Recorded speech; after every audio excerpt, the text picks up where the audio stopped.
And here we are, the granddaddy of all quantum weirdness, the infamous double-slit experiment.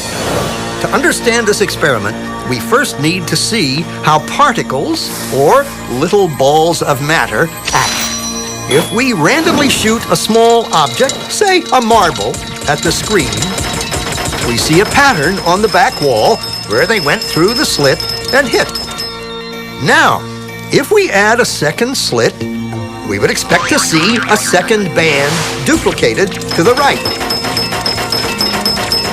Now, let's look at waves.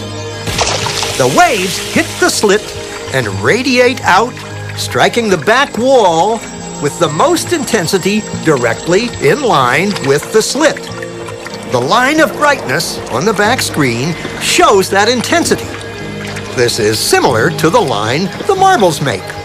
But when we add the second slit, something different happens. If the top of one wave meets the bottom of another wave, they cancel each other out. So now, there is an interference pattern on the back wall. Places where the two tops meet are the highest intensity, the bright lines, and where they cancel, there is nothing. So, when we throw things, that is, matter, through two slits, we get this, two bands of hits. And with waves, we get an interference pattern of many bands. Good so far. Now, let's go quantum.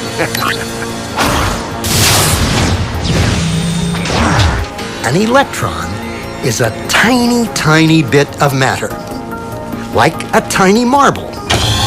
Let's fire a stream through one slit. It behaves just like the marble, a single band.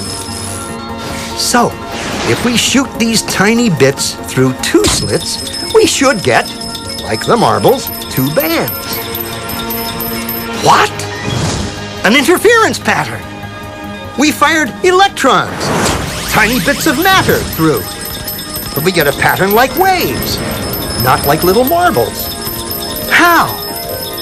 How could pieces of matter create an interference pattern like a wave? It doesn't make sense. But physicists are clever.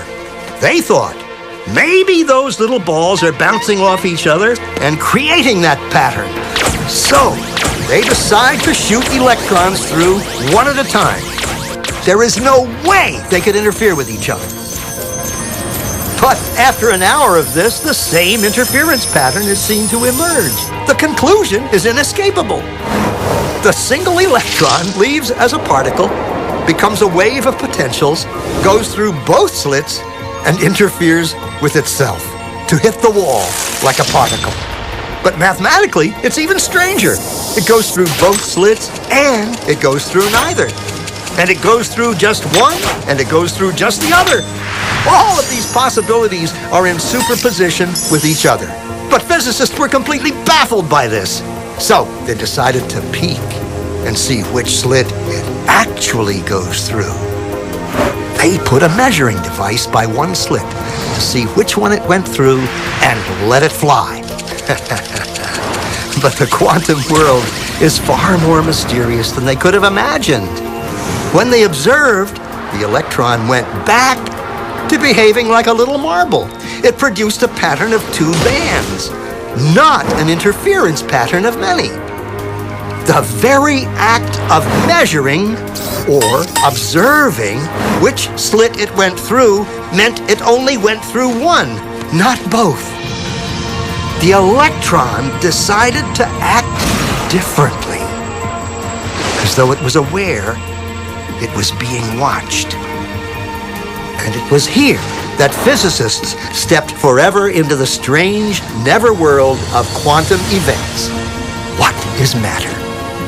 Marbles or waves? And waves of what? And what does an observer have to do with any of this? The observer collapsed the wave function simply by observing.